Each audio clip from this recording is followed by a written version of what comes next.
TBC kids, welcome to our Bible lesson for today. This is a pretty exciting Bible lesson. We have the Seiler family doing it for us. And this Bible lesson is found from the book of Acts, and it is called The Plan to Kill Paul. But you'll see how the Lord protects Paul in this story. This is from Acts chapter 23, verse 1 through chapter 24. Let's get started. The Apostle Paul told people the good news about Jesus wherever he went.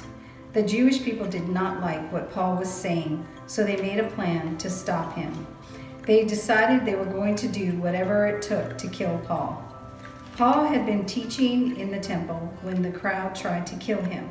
The people were upset about what Paul was saying, so a Roman official arrested Paul.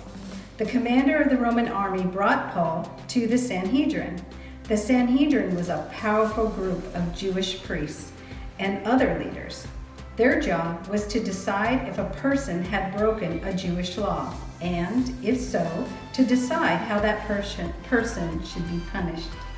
The army commander wanted to know why the Jewish leaders were so upset with Paul. Paul stood in front of the Sanhedrin and looked the men in their eyes. "Friends," he said, "I have done what God wants me to do. I do not believe I have done anything wrong that I should be arrested for." Paul explained that he had been arrested because he taught Jesus rising from the dead. Some of the men in the Sanhedrin began arguing, and the Roman soldiers took him away. The next night, the Lord stood by Paul and said, "Have courage. You told about me in Jerusalem. I want you to tell about me in Rome too." The next day, more than 40 Jewish men got together and made a plan to kill Paul. They vowed not to eat or drink until Paul was dead.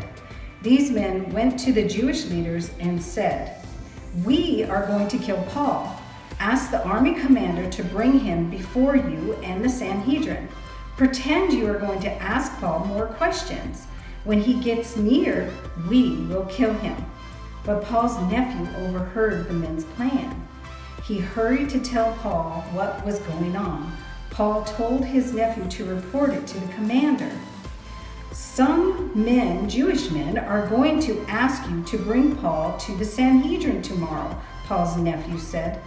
"Don't do it. A group is hiding, waiting to attack Paul. They are planning to kill him." The army commander said to the young man, "Don't tell anyone that you told me about this plan." Then he told the two of his officers to get together a large group of soldiers and horses. "Take Paul to Caesarea tonight. He will meet there with Felix the governor. Make sure he gets there safely."